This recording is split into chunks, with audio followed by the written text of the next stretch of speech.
Suzuki. Back for Struble to score. Deflected out in front.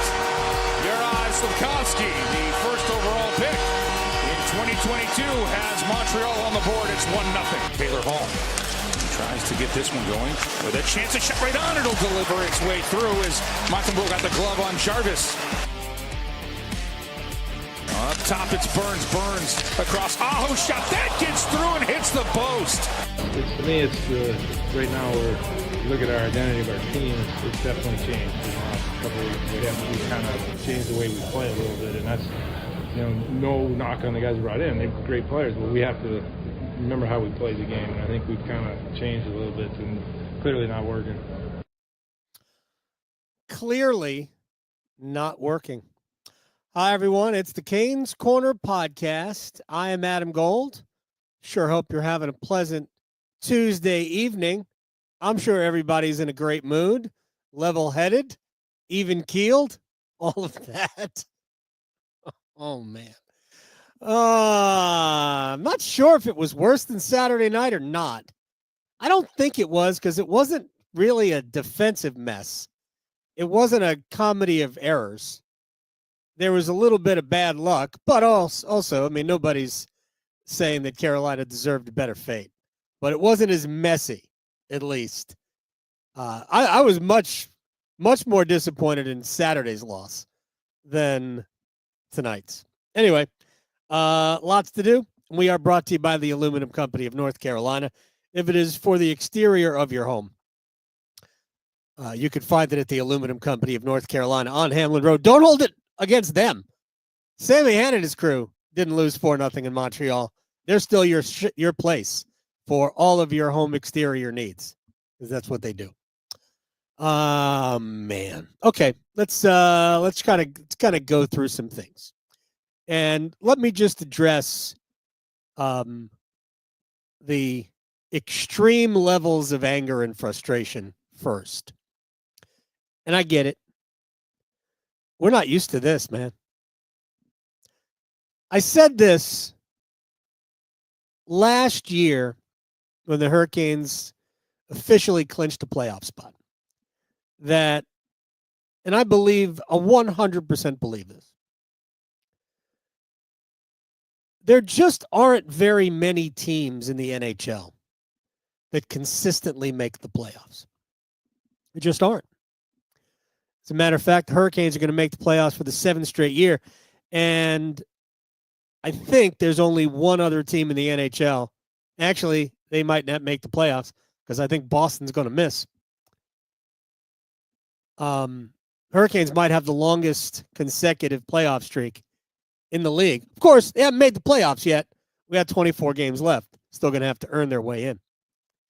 And judging by tonight, I mean, all bets are off. I kid, but maybe not really. Anyway, sometimes we forget where we were and where we are. So I am about perspective. I have a lot of things to say, but I am going to say this. And if this bothers you, I can't help it. I am not here to echo your emotional roller coaster ride. Nope. I have been emotional and angry before. I have. Everybody's seen it. But I ain't going to lose my mind after every loss. It's not going to happen. You can. You are allowed as fans, and I'm a fan too, but I am a fan I have to be a fan in a different way. I disagree with the assertion out there that I have not been critical of players, because I have been. It's okay. I don't want everybody fired. I will say that if you believe the head coach is the problem, you're an idiot for thinking that. But I also believe that you don't really believe that the head coach is the problem. It's okay. That's frustration seeping through. The last part of that open is the most important part of what's going on right now, and we're going to get to that.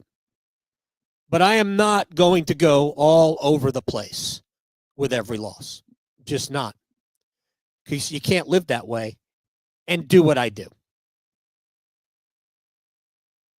You have to understand, and right now the Hurricanes are in a bad way. And they've been in a bad way since acquiring Mikko Rantanen and Taylor Hall. I am not saying it's because of them, but in a way it is. For a couple of reasons. But facts are facts. They are 3-5-1 since the acquisition. Their best performance, their best performance was in New York against the Rangers in a 4-0 win. But their best goal-scoring performance was without Rantanen in the lineup. Interesting, right? So they're 3-5-1 with Rantanen and Hall. They have scored 22 goals in those 9 games. Remember, they scored 7 in one of them. So that's 15 in the other 8. They've been shut out twice, held to 1 goal one other time, 2 goals twice. So that's 5 of the 9 games, 2 goals or fewer. This is uncharted territory for Mikko Rantanen too. So these are just facts since the trade. So I'm just not going to go all over the place emotionally with every loss. And we're going to try to not, blow up every win to this is the greatest team ever. I think I've been pretty honest and I think pretty accurate with my assessment of what this team is and what this team needs. If they could score, they can overcome their fatal flaws. And their fatal flaws over the last several weeks have developed in one area which I expected to be better and another area where I'm not sure it's going to get better, but it can get smarter. And I think their 2 fatal flaws are arguably the backbone of this team. Goaltending, where Frederik Andersen wasn't bad tonight, like Pyotr Kochetkov wasn't bad Saturday night, but he wasn't good enough. And Kochetkov wasn't good enough. Just to go back to Saturday quickly. You can go back and you can look, and nobody is going to say that these are bad goals. But the second goal and the fourth goal, better goalies stop. Those goals don't go in on a better goalie. It's a bad rebound control on the second goal, and Kochetkov was out of position on the fourth. It's all in the first period. So you can live 2-0 down in Toronto. You can't live 4-0 down. And tonight, I think the Suzuki goal that made it 3-0, want to see Andersen challenge that a little bit more, come out on top of his crease. He was back. He was deep. Didn't react. Again, Nick Suzuki's a dynamite player, but I think that's one that Freddie needs to get. And I think the fourth one, great screen, but I don't know, beat short side, no bueno. So, not to mention, you have to figure out a way to get your head around to look at the shot. And Freddie didn't do that. So, the other 2 goals, the deflection goals, first one I thought was a great play. I don't even blame Dmitry Orlov, and I've been prone to blaming Dmitry Orlov for everything. And the second goal was a double doink off the stick of Mikko Rantanen. So, for me, goaltending, not bad, but not good enough. Defensively, right now, they've got 2 problems that are unfixable because they don't have personnel to fix them. And I don't know that they have the inclination to go out and acquire a remedy. They don't really have a lot of cap space, and unless they want to make a significant move, which I don't know, maybe they will. I don't think so. That they're not going to address it. So it's going to have to be fixed with sensibilities and the current, probably the current construct of the roster, although there might be some mitigation, and I'll get to that in a minute. But right now, and I am confident that I am not wrong, for the first 6 weeks, maybe 2 months, Brent Burns was really good defensively. Way better defensively than offensively because the offensive game has not been there. But over the last 6 weeks, his play has fallen off. With that said, he wasn't a problem tonight. So all this Brent Burns, get him out of the lineup, like, that's just left over from Saturday when he was trash. And I said that. So, but Burns wasn't the problem tonight. But I get everybody's frustrated. But he has been a problem the last, 20 games. Can't deny it. Dmitry Orlov's game kind of fallen off. Like, it's at this point, if Dmitry Orlov just plays a good game, it's like, yes, we got away with it. Because I think he has been way more bad than good over the last about the same amount of time Burns has been on the struggle bus.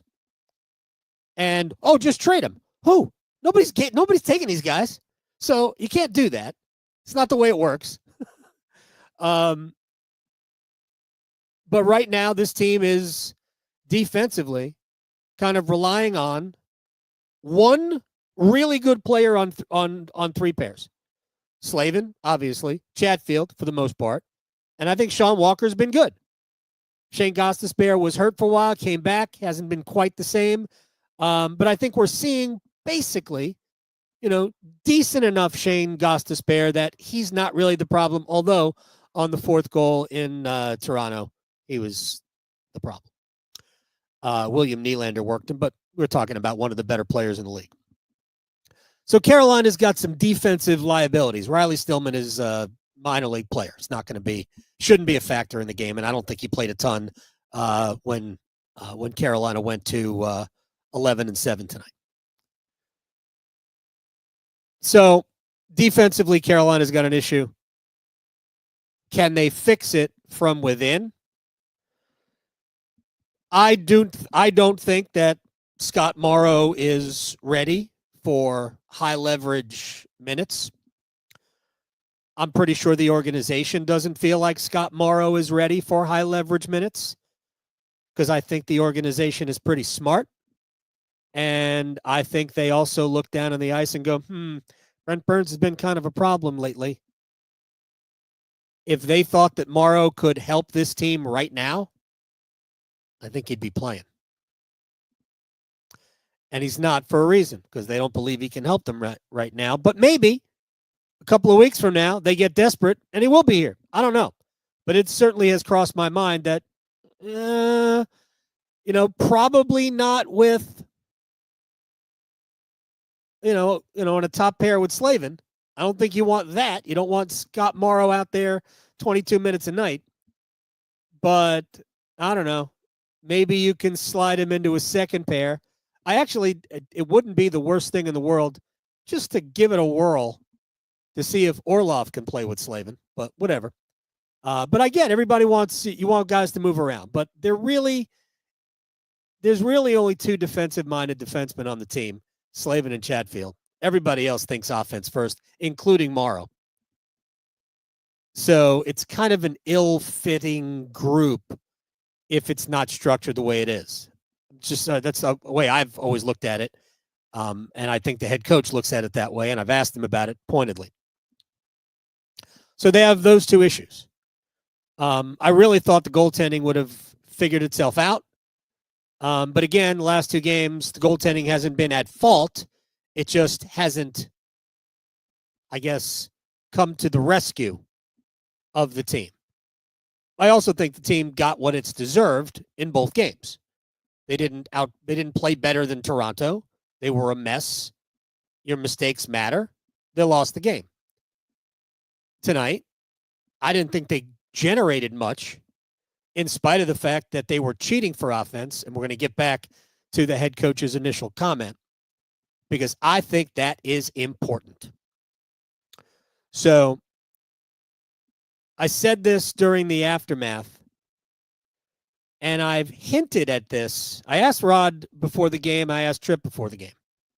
The question was, if you listen to the pregame show, I asked the head coach, is Rantanen having trouble fitting in? Or is the team having trouble fitting to him? And another way to put that is, whose job is it to acclimate to this team? Is it the team's job to play a way that they think Mikko wants to play? Or is it Mikko's job to come in here and play the way the team wants to play? And I think it's the latter. And when the head coach, and I'm going to play it for you again, because I want you to hear it clearly without any background music. Here's Rod Brind'Amour on what he sees that isn't happening. To me, it's right now where you look at our identity of our team. It's definitely changed in the last couple of weeks. We've kind of changed the way we play a little bit, and that's no knock on the guys we brought in. They're great players, but we have to remember how we play the game. And I think we've kind of changed a little bit, and clearly not working.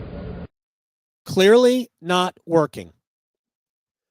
The Hurricanes are and have always been, and probably will always be, under Rod Brind'Amour, goal prevention first. If you pay attention to how Rod talks after games, he will the first thing he goes to is, what did we give up in terms of scoring chances? They didn't give up a ton tonight. They didn't give up a ton in Toronto either. They gave them away in Toronto like they were at the fair. Actually, that's probably a bad analogy, since they're gaming the system against you at the fair. We were too generous in Toronto. But they didn't give up a lot of scoring opportunities tonight. So the head coach is like, okay, we were better. But the problem with tonight's game was how they gave up scoring chances. And I'll point specifically, and Jordan Staal talked about it after the game, about not defending well in their own end, because they haven't. Although tonight was a little bit more about bad luck. Although some puck mismanagement that allowed the puck to stay in the zone for the first goal. Just those types of things. And they got away with some mistakes tonight. Rantanen was a big part of that. I didn't think it was his finest game by any stretch. And if you are a natural stat trick user, and I am, if you weren't paying attention tonight, you would think, man, Roslovic, Rantanen, Svechnikov, man, they kicked ass. The possession numbers are great for that line. I didn't think it was great. They certainly had a couple of flurries. There's no question about it. But I didn't think they were very good tonight. And I thought they mismanaged the puck a bunch tonight.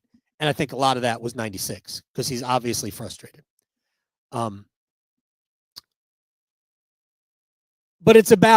for them, it's about goal prevention. They'll get their chances. And for 6.5 years, actually, let's kick this year out, because I think we would all agree that, 20, 25 games into the season, it was one way, and then it kind of gone sideways a little bit. With all of that said, still second in the division, in the Metropolitan Division. Still, obviously, the team's not playing great by any stretch of the imagination.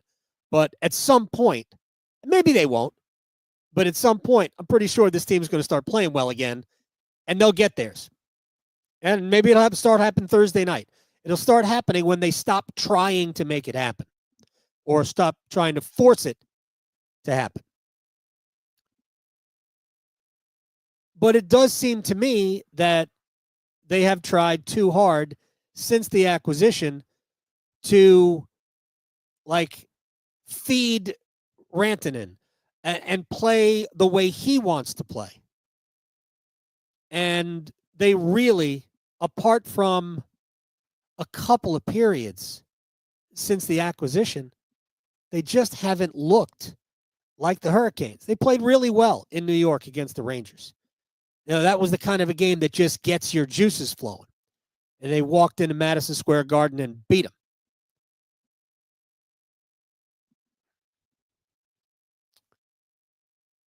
I mean, I think they'll figure it out. But I also think that there are no guarantees with anything. And for 6 years, we've been watching this team play a certain way with great success. Not as much as we would all like, not as much as the head coach would like. We can go through each. I'm not going to go through each year. Year one was amazing. Year two wasn't. Well, year two was weird because we ended up in the bubble. It was sort of similar without the playoff success. Year three was a tremendous year, and they ran into the best team, Tampa. I mean, I ain't gonna cry because they got beat by the Lightning. Didn't get great goaltending in the series against the Lightning, and they got Vasilevsky versus Nedeljkovic. What did you think was going to happen? The following year, they get Rangered out after they beat Boston. They get, and I get it, they didn't win any road games in the playoffs. That's where the narrative started that year. But ultimately, the following year, they got beat in the Eastern Conference Finals by Sergei Bobrovsky. Yeah, they got swept. They weren't as good as Florida at that point. But they also could have won the first game very easily. Lest I remind you, Seth Jarvis, puck on his stick, 10 feet from the goal, Bobrovsky down and out, and Jarvis goes off the crossbar. He's got half the net empty. If they win game one, especially since they lost in a zillion overtimes, I'm not saying they win that series, but it's a different feel to a series. So they haven't gotten the break at the end. They also haven't had the best team at the end. Remember, that team was supposed to have Andrei Svechnikov and Max Pacioretty. And by the time we got to the playoffs, we didn't have either of those guys. Pacioretty played 5 games, retore his Achilles. Svechnikov tore his ACL in a game against Vegas, right after the outdoor game.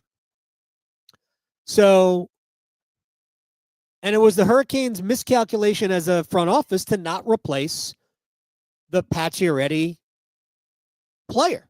And they had the cap room to do it. Remember what happened, right? So they went out and they brought Max Pacioretty in for a reason. And then when he went down, they didn't replace him.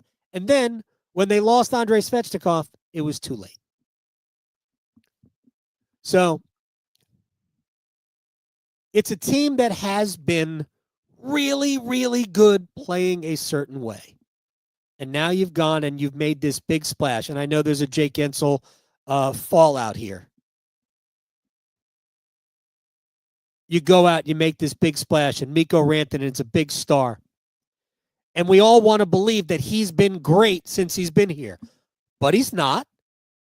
He certainly hasn't been bad. But if Mikko Rantanen didn't have the goal-scoring, point-producing history to his credit, not a single one of you would have watched these 9 games, 8 of which have been played by Rantanen, and said, my gosh, that guy's awesome. He hasn't been. He's been okay. Hasn't been bad, although I didn't think he was good tonight. But he hasn't been awesome. He said flashes of really, there you go. That's what we see. That's what we want to see. But he hasn't been awesome. And he's had company. It's not like everybody else is playing well and he's not. And I think a lot of that is Carolina, as a team, subconsciously, is trying to play for him. You know what's going to convince Mikko Rantanen to stay? When the team starts winning again. At some point, they'll all figure that out. I shouldn't say all. The players who are playing with him will figure it out.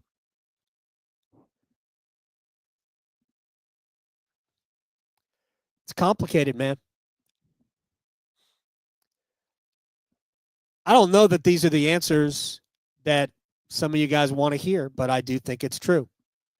They're not playing the way they're supposed to play.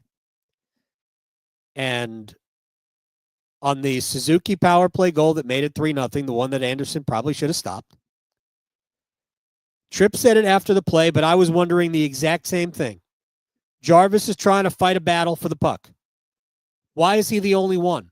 Burns is there. This would be my one criticism of Burns. But Aho too. Go over. Let's not try to play offense here. We're still killing a penalty. You just killed a 5-on-3 with incredible work from Orlov, from Walker. I'm trying to go to my my notes here. Apologize for staring at this. Orlov play 2-man down. Walker defensive play. Chatfield defensive play. Aho defensive play. So you kill off the 2 penalties in a row. One was about a minute 20 of 5-on-3. And then Rantanen gives the puck away for the breakaway that Walker stops. And then, inexplicably, in the Aho gave the puck away also as well, not too long after that, for a scoring chance. But then Rantanen, out of frustration, trips, who was it, Mike Matheson. Did he go down easy? Maybe. Andrei Svechnikov didn't like it. Anyway, it's an offensive zone penalty that leads to another power play that ultimately leads to Carolina cheating for offense, which leads to the Nick Suzuki goal. Not playing the way they're supposed to play. And these things happen without anybody realizing it until they've already happened. Because everybody wants it to work. Everybody knows how good Rantanen is, so everybody wants Rantanen to be happy, so Rantanen wants to stay. And the way to get Mikko Rantanen happy is to win hockey games. 3-5-1 since the trade that brought Rantanen and Taylor Hall here. Hall was really good the first few games. He has been not as good the last few. But again, nobody has been. So, I mean, trying to find 3 stars of the game here, honestly, couldn't. I sort of made it up. My 3 stars were Jesperi Kotkaniemi, Jackson Blake, and Sean Walker, and we gave Jacob Slavin the player of the game because, well, he's always the best player. So, I don't know how the line. By the way, another thing that I don't really understand, the criticism of changing the lines. What would you think should happen if the Hurricanes don't produce offense? Should they stay with the same lines? Does that make any good sense to you? Of course not. Of course not. So, when they were scoring a lot of goals, Rod Brind'Amour kept the lines pretty much static. And when they stopped scoring a lot of goals, that's when he changed. Now, Rod, I think in his mind, knows what he wants to see, but when it doesn't work, he's going to change because that's what you do. I do think that in the end, we are likely to see Aho, Rantanen, and probably Jarvis, but maybe Svechnikov. The problem is, I don't know that Kotkaniemi, Jarvis, Hall really fits for me. I'd almost like to see that be Svechnikov, Hall, and Kotkaniemi. So I think maybe it'll be Jarvis with Rantanen and Aho. But if Carrier doesn't come back, I kind of like Jarvis with Staal and Martinook because it does create offense. And Seth likes to play that way, so he's not going to complain. You're going to get production from that line when it's on the ice. The odd man out here is Blake, and Jackson Blake needs more ice time than you're going to get playing 12 minutes a game, if that, on a fourth line. But right now, this is what Carolina is. Here are some interesting things, and I don't know if I don't know if the organization will do it, but at some point, might want to see if Bradley Nadeau has anything to say. He's been pumping in a bunch of goals and points in Chicago. I'm not saying he's ready, and he's a little dude, and this organization has enough little dudes. But right now, he's got some goal-scoring mojo that Carolina could use. And look, If Jack Roslovic never played another game for the Carolina Hurricanes, I'd be good with it. I don't care if he's got 19 goals. Roslovic is just okay for me. But, you know, he also could be just a symptom of everything that's going on with the Hurricanes. But I'd be okay with, seeing if any of these young guys can add a little spark to the mix. But ultimately, we are talking about a team that is still on 70 points. They went into tonight with a 33-20-4 record. They're 12 points over NHL 500. They're still in good shape. They have not played their best hockey in 2.5 months. I think they can get to another level. And it's okay to be mad.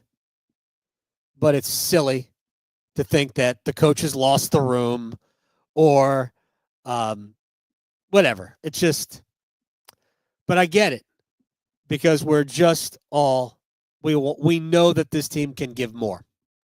We do. And hopefully they'll get to it. And maybe we'll all be better for it on the other side. But this is what most of the NHL fan bases have dealt with from time to time over the last 7 years. It's been a minute for the Hurricanes to go through it. If it doesn't kill you, it'll make you stronger. So tonight was a frustrating one. And hopefully they'll get well against Buffalo, Edmonton, and Calgary coming up the next 3. Carolina's got 3 of their next 4 games. 3 of their next 5 games on home ice. Buffalo, Edmonton, Calgary. They're at Detroit. They're playing well. And then home against Boston. By the way, the Boston game is now available locally on WRAL TV. Unless, of course, I think you're a YouTube TV customer, in which case I don't believe they're going to have the switch over yet. It's hard to, it's complicated. I'll explain it at another time. But anyway, we're out of time here for the Canes Corner podcast. I'm sorry, I'm going to keep it more even keel than you want me to, but is what it is. I'm not going to live riding a wave all the time. It's just not good for anybody. On top of the fact that you're going to lose games. So they'll get through it. Rantanen will get through it.